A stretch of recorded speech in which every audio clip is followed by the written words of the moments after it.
Meeting. Thank you, Meg. I recognize a lot of your names, so I really appreciate that. And it's nice to see some new folks as well. My name is Becca Hopkins, and I'm the Neighborhood Services Manager for the City of Charleston. And that means that I work a lot with neighborhood associations and other community groups.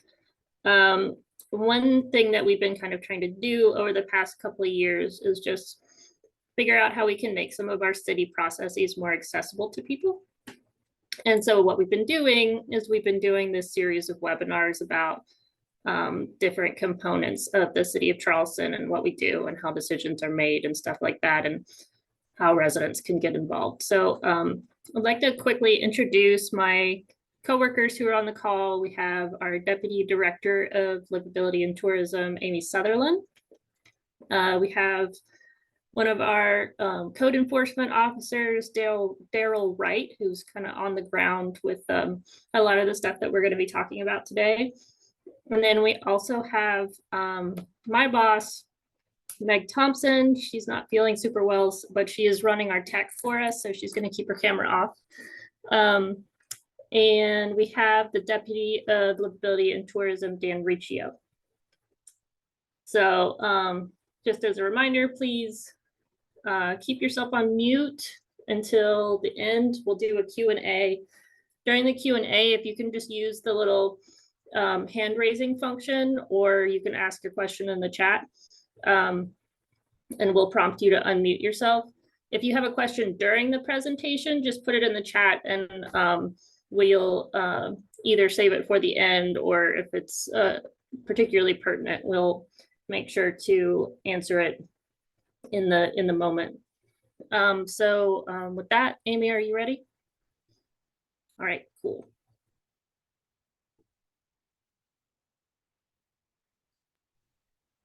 Hello, thank you all for joining us this evening. I do want to point out one thing. Daryl Wright, who's joined us, is actually our new manager for the Livability Review Board that we'll be talking about tonight. So he will be the main point of contact for everything with this board, and including any vacant building issues. So I wanted to— Sorry, I did not know that. Congrats, Daryl. Yes. Awesome.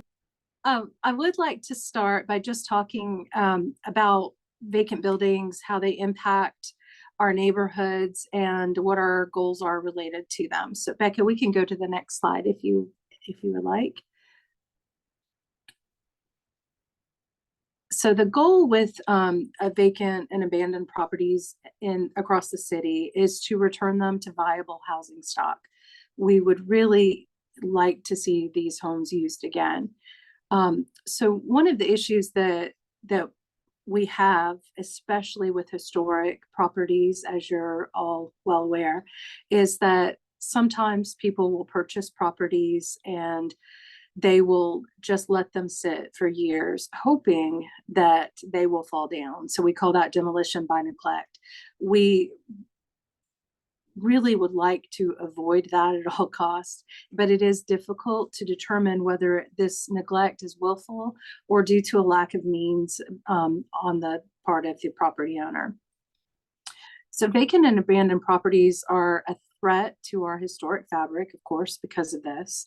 We lose these historic homes, a few every year, for things like this: demolition by neglect, fire, and other issues. Vacant and abandoned properties can also pose health and safety hazards. They can contribute to increased crime and cause some social problems within our community. I'm sure that you have seen homes that have become occupied by those experiencing homelessness. You may see people covering them with graffiti and further damaging them, that sort of thing. Becca, we can go to the next slide. So vacant and abandoned properties can also create a decrease in surrounding property values. And that might not sound like a terrible thing, but what actually happens is that this can lead to underappraised values in a community or create an appraisal gap, which makes approval for mortgages more difficult for some. This can potentially take affordable housing options out of the market when this takes place.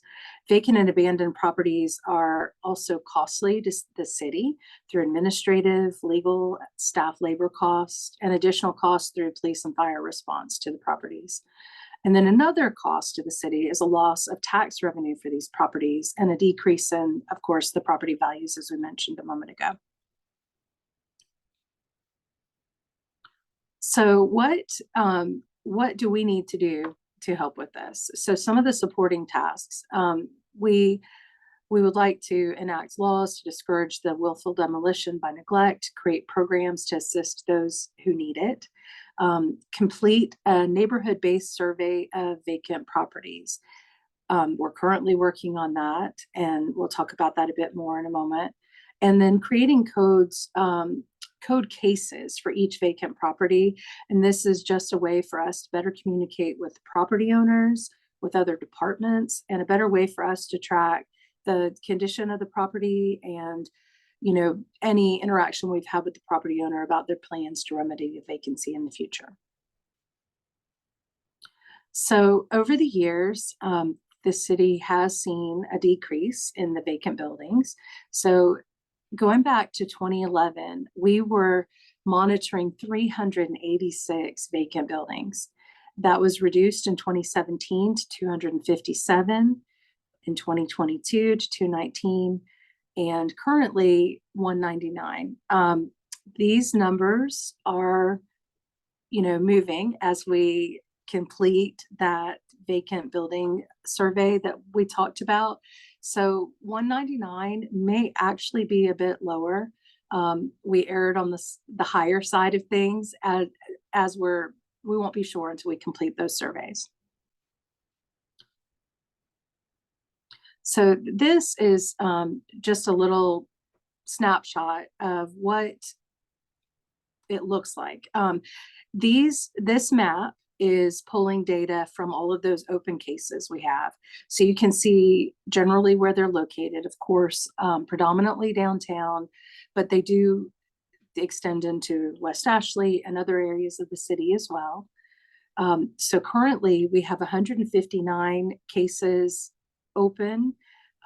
We are working to get through the remainder of those with that survey, and 32 of these are in livability court.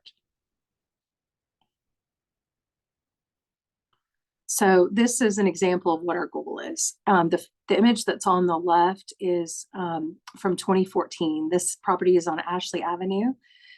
It was vacant at the time, and then it was renovated, and it's, it looks completely different. It's able to be occupied once again. So this is, we're hoping to have images like this for all of the properties in our survey eventually. So what we have done in the past is taken vacant property owners to livability court.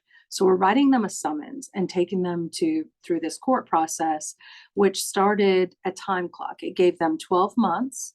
It could be extended another 6 months, so a total of 18 months to try to remedy the vacancy. This was not an efficient process, and not a very kind way to do it either. So if someone is letting the building fall down on purpose, that's one thing. They do need to go to court. But if it's someone that simply doesn't have the means, or maybe there is an heirs property situation, it may take a little bit more time consulting with the property owner. They may need additional resources. So court and the threat of a fine wasn't the best way to handle those.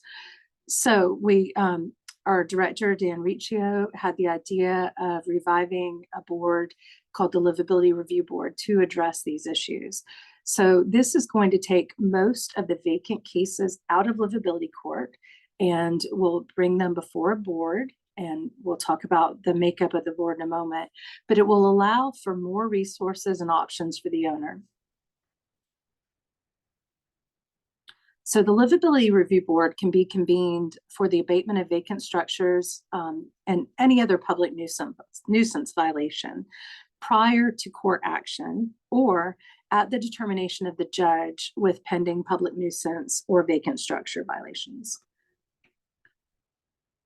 The board is made up of professionals that work in areas that could help provide resources to these homeowners. So we have a contractor. He's used to working with historic properties. He's also dealt with a number of vacant properties.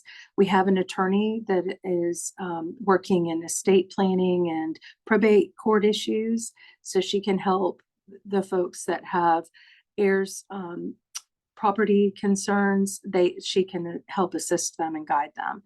We have a neighborhood representative, so someone that can give the perspective of what it's like to live with one of these properties next door and share with the homeowners, maybe what would be better for their neighborhood. And then, of course, city staff members. And this includes, of course, our new Livability Review Board manager, who you'll meet in a moment.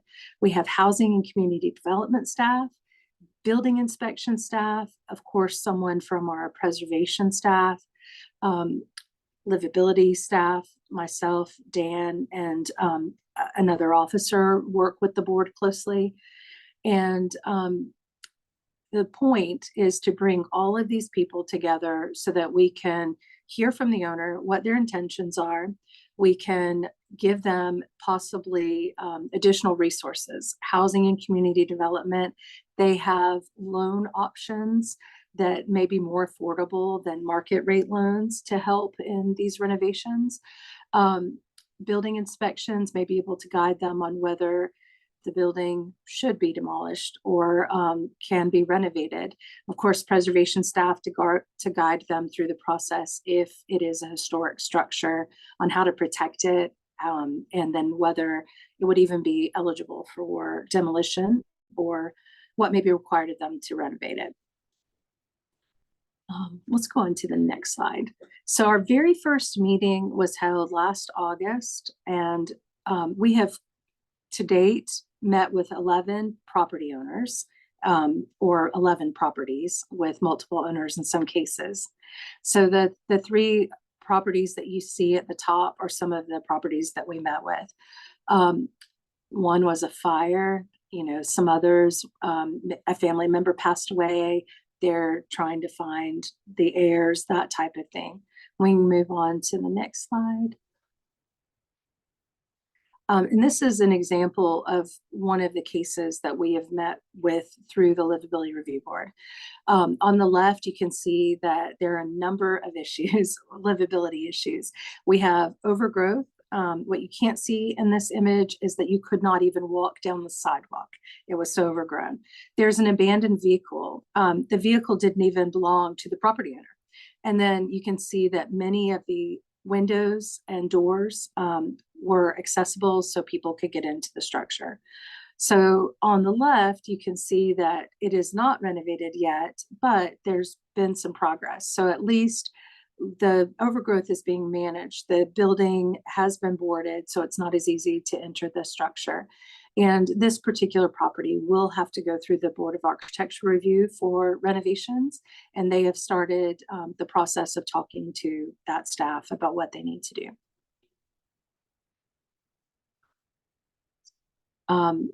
This is another example.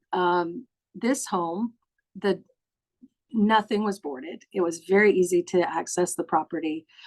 There was overgrowth. There was trash in the yard. So we have gotten them to clean up the property. It is boarded, so it can no longer be accessed at this point. Okay, Becca. And then, so what we wanted to share with you what we've been working on, but we also wanted to let you know how you might be able to help. So I'm going to turn it over to Daryl, and he will talk to you about that. Thank you. Yeah. Thank you, Amy. I appreciate it. Hello, everyone. I'm Daryl Wright, the Livability Review Board Manager. And just to reiterate and add on to what Amy was saying my role is to find vacant properties, locate and contact the owners of these properties, and then assist them with facilitating the necessary resources to expedite the rehabilitation process. By doing so, I enforce livability codes. One of the codes that we mainly use is 2154, which is the minimum standard for vacant structures that needs to be met. This enforces the owners the responsibility to maintain a property while coming up with a plan for rehabilitation or possibly demolition. These responsibilities including boarding all windows, doors, or any openings to ensure that the property is watertight and secure for any trespassers. We do have other specific codes that fall in line with our minimum standard, such as 14-5, which is duty of owner to keep the property clean, which is pretty much self-explanatory. We also have 14-31, which is the determination of abandoned or inoperable vehicles. It's going back to the slide on how you can help, whether you're a concerned citizen or it's probably some people on this call that's a neighborhood association president. If you notice any vacant properties that are dilapidated in your neighborhood, you can contact me. My contact information should be at the end of this slideshow. If you come across a property and you're not sure if the property is vacant but has some landscaping overgrowth, inoperable or abandoned vehicle, or even junk or trash on the property, you can report the property through our citizen services website. And the request will come directly to the livability department, and an officer will address accordingly. So, and that's pretty much it.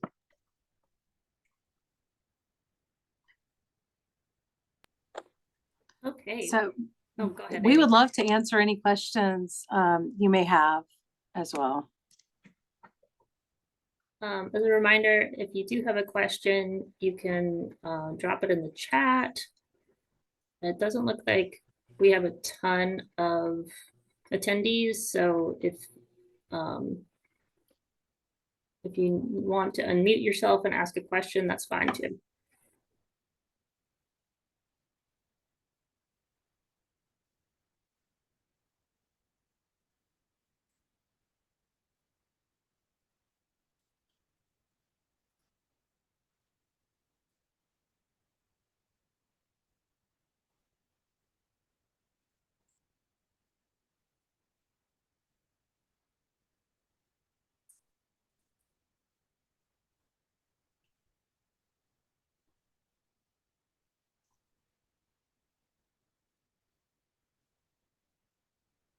I'm curious, Amy, about of the folks, and Daryl, of the folks that y'all have worked with so far, like what have been the biggest barriers to like basically like why did they say that the question has been, or the house in question is vacant? With most of these properties, the property owner may have passed away, and there are multiple heirs, so they need to come to some consensus amongst that group as to what do they do with the property. Not all have come to agreement. Some property members may want to sell, some may want to renovate, and then there's the question of funding to complete these renovations. And through the Housing and Community Development Department, there are some opportunities to assist with things like roof replacement or loans for complete renovations. But again, there's often a question of who the rightful owner is, and getting all of those family members to come to some sort of an agreement. Oh, sorry. I'm curious, how has the Center for Heirs Property gotten involved in this process yet? I know they usually stay more rural. They usually do stay more rural, Yeah. but that is one of the things, now that we have a manager to help us with it, we'll be able to try to reach out and find additional resources, and hopefully we can get them to talk to us about options as well.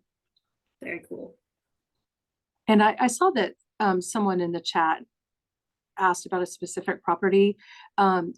We would love for you to reach out to Daryl and ask him about a particular property or let him know about a vacancy that may be of concern near you.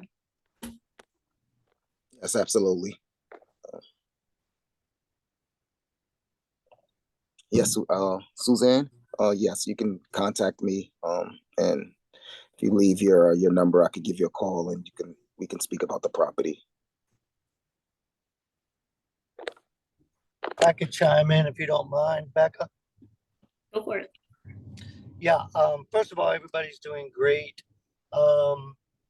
We're really excited about this board because it's more personal, and it offers the opportunity to connect with these folks that own these properties. They're frustrated because of maybe the probate process and things of that nature, but having the right people at the table to offer guidance has been successful, and we anticipate that it'll continue to be successful. So kudos to the team for making that happen, and again, we're excited about it. And it really, we can tell that it's really working and improving the neighborhoods already.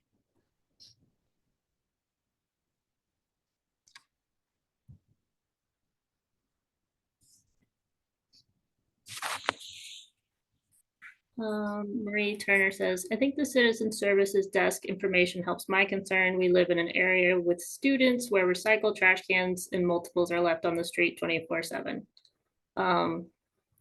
Well, that is something that Livability deals with. What neighborhood are you in, Marie?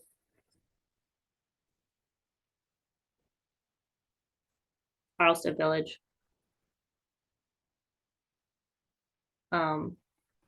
Do y'all want to speak to that real quick?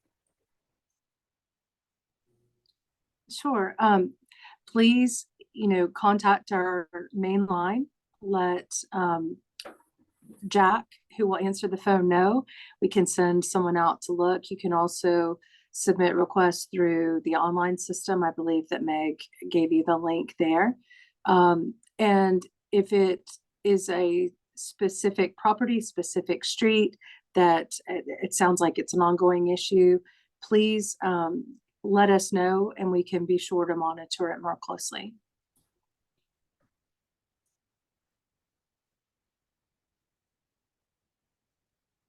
Thank you. Awesome. Any more questions?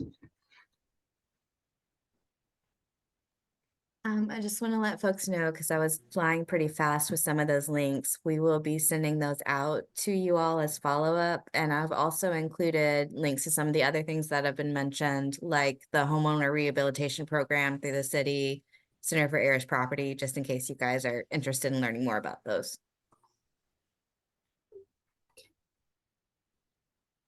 No problem, Marie. And Sue also said, seems very positive, try to get situations improved rather than just fining. I agree. I'm really excited about this initiative. I know that Amy and Daryl and Dan have worked really hard on it.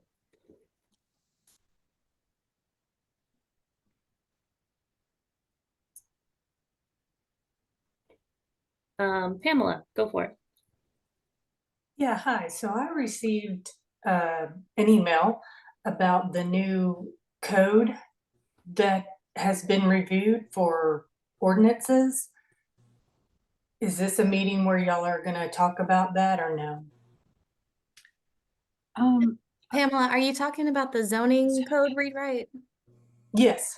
Okay, that is a separate project, but we would be happy to send you information about it. I think there's a public input survey going on right now.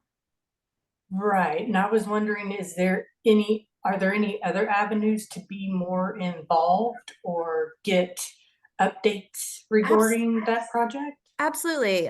Becca, if you can pull Pamela's email, we can get her in touch with that project manager. Mm-hmm. Great, thank you.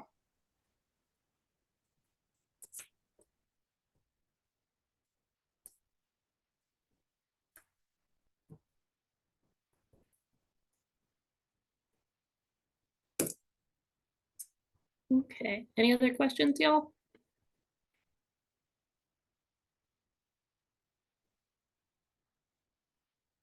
Thank you. Is the neighborhood rep a revolving office? Oh, that's interesting. On the board is the neighborhood representative. How do y'all pick that? Yes, so we're a fairly new board. We just started in August. So if you have someone in mind that you think would be good for this board, please reach out because these positions will rotate, and we would love to give another neighborhood representative an opportunity. And Jack said, good intention, sounds like a good step forward on a difficult issue. Thanks, best wishes to all of you. Thank you, Jack. And Sue said, great. Well, thank you so much for taking some time to hear about the board. And we look forward to hearing from you if you have anything to share. All right, and feel free to reach out. I'm gonna drop my email in the chat if y'all have any questions. I'm also going to send out the recording and, like Meg said, the links that we talked about. So thank you all. And ditto to that too. Thanks, everybody. And thanks to the neighborhood support. Obviously, we can't do it without you, and continue to work with you. But we appreciate the support. Thank you.